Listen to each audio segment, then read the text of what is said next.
안녕하세요. 건강을 추구하는 분들과 피트니스 애호가 여러분. 오늘은 단순히 질환에 대해서가 아니라 건강을 유지하는데 종종 관가되는 주제에 대해서 이야기해 보려고 합니다. 그 중에서도 특히 운동 중이나 운동 후에 회복을 위해서 먹는 소염진통제, 즉 NSAID의 소염진통제 사용의 잠재적인 위험성에 대해서 좀 말해보겠습니다. 여러분, 제가 마라톤을 하고 가끔 산악자전거도 탔고 했는데, 운동을 하시는 많은 분들이 한계를 뛰어넘고 더 빨리 회복하고 싶지만 그렇게 하는 행동들이 안전하게 진행되고 있는 걸까요?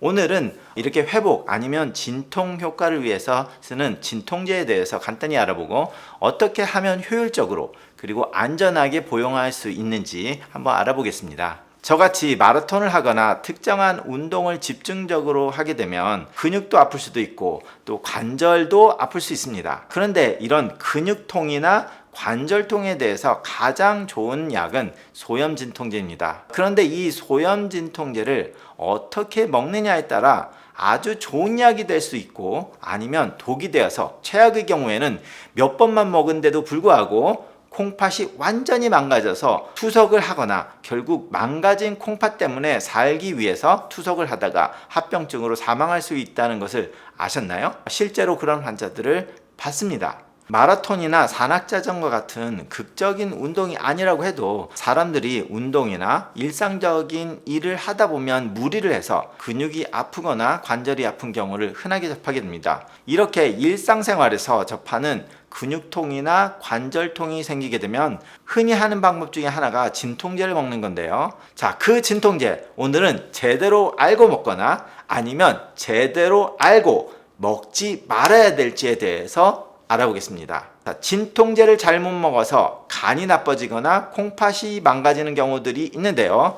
제가 콩팥내과 전문의로서 이런 문제가 되시는 환자분들을 더욱 많이 보게 되는 과다 보니까 여기에 대해서 오늘 살펴보겠습니다. 일반인들이 의사의 처방전 없이 살 수 있는 약 중에 진통제로서는 타이레놀과 같은 아세나미노펜 종류의 약과 소염 진통제 약 종류 두 가지가 있습니다. 자, 그래서 타이레놀 아세나미노펜과 소염 진통제의 종류로는 또 여러 가지가 있는데요. 아이비프로펜, 나프록신 등이 있는데요. 미국에서의 브랜드 이름으로는 아스피린으로는 베이어라고 팔리기도 하고요. 아이비프로펜으로는 모츠린과 에드빌 브랜드로 팔리고 있습니다. 나프록신 종류는 알리브란 브랜드로 팔리고 있습니다. 이런 것들은 처방전 없이 살 수 있는 약들입니다. 하지만 여기서 조금 더 센 약들로서 처방전이 있어야 하는 소염제로는 셀레브렉스 브랜드 이름으로 팔리는 셀레콕십이라는 약이 있고, 다이클로페넥 브랜드 이름은 볼타렌이라는 젤이나 약이 있고요. 인도메테신 브랜드 네임으로는 인도신,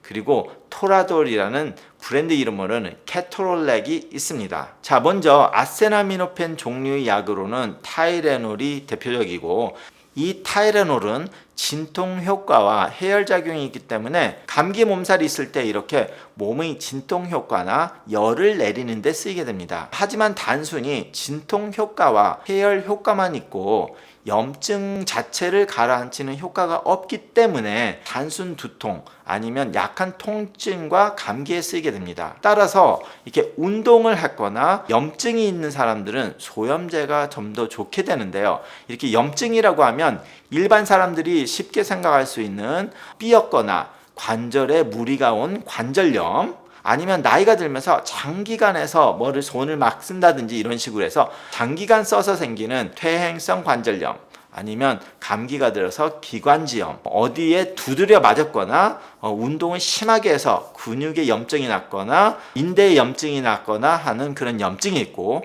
아니면 일반인들이 눈으로 볼 수는 없지만 의사들이 아는 미세학적인 염증, 혈관염, 이런 것까지 여러 가지 염증이 있는데요. 이런 염증을 치료해주는 즉 소염작용은 타이레놀에는 없고 소염 진통제에 있습니다. NSAID. 그렇다고 이렇게 모든 염증 반응에 소염 진통제 NSAID를 쓰지는 않습니다. 하여튼 이렇게 기관지염, 관절염을 포함한 근육이나 인대의 염증으로 인해서 근육통, 인대염, 하물며 족저근막염까지 염증이기 때문에 이럴 때 가장 효과적인 약은 소염 진통제입니다.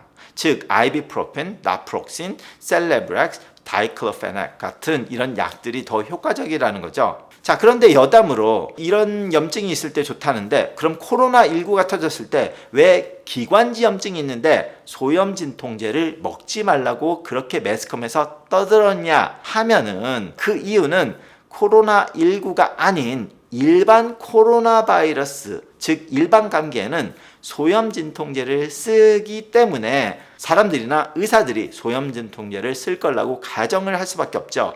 그런데 이렇게 코로나19인 경우에는 그 강도가 너무 세고 폐혈증까지 오고 혈압까지 떨어지고 이러다 보니까 환자가 일시적으로 탈수가 되거나 혈압이 떨어져서 콩팥에 피가 적게 가면서, 이럴 때 소염진통제를 쓰게 되면 콩팥에 큰 손상을 줘서 급성 콩팥병에 빠지는 가능성이 높기 때문에 코로나19가 터졌을 때 초반부터 나왔던 말이 소염진통제를 먹지 말고 타이레놀을 드시라고 한 겁니다. 자, 그것과 마찬가지로 마라톤 같은 심한 운동을 할 때는 그 운동 중에 탈수가 일어나기 때문에 이때 소염제를 먹게 되면 근육의 아픔과 염증은 향상이 될지라도 콩팥에 타격을 줄 수 있기 때문에 드시지 말라는 것입니다. 반면에 마라톤이 아니라 800m 달리기를 하다가 삐끗했다든지 아니면 골프를 치다가 관절이 삐끗했다, 이런 데에는 탈수나 그런 문제가 없기 때문에 복용을 하셔도 된다는 얘기입니다. 그런데 제가 이렇게 달리기를 하다 보니까 어떤 분들은 마라톤 전날 밤이나 마라톤 하기 직전에 복용을 하시는 분들도 있다고 말씀을 드렸는데요. 이렇게 해도 안 됩니다. 왜냐하면 그 약의 기운이 남아있기 때문에 그 다음날 새벽에 마라톤을 달릴 때 무리가 오는데 소염진통제를 먹었으면 그 효과 때문에 콩팥에 무리가 오고 그러면 급성 콩팥병이 생길 수 있다는 거죠.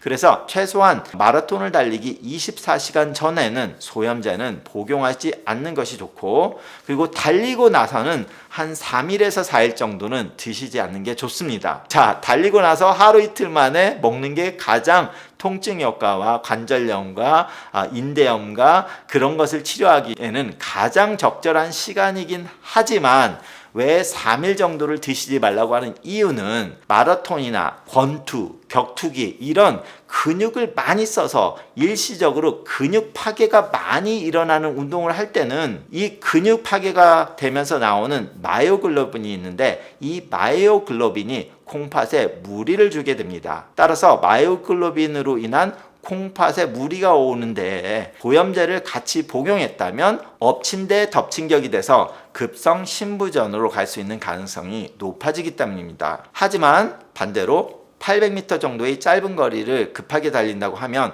근육이 파괴되는 양이 적기 때문에 이럴 때는 문제없이 소염진통제를 먹어도 된다는 이야기가 되는 거죠. 800m 정도나 아니면 골프나 이런 식으로 근육 파괴가 적은 운동은 괜찮다는 겁니다. 그래서 근육 파괴가 많이 되는 운동을 했을 때는 3, 4일 정도 소염제를 삼가하시라는 겁니다. 자, 여기서 제가 마라톤, 격투기, 권투 이런 거를 말씀드렸는데요.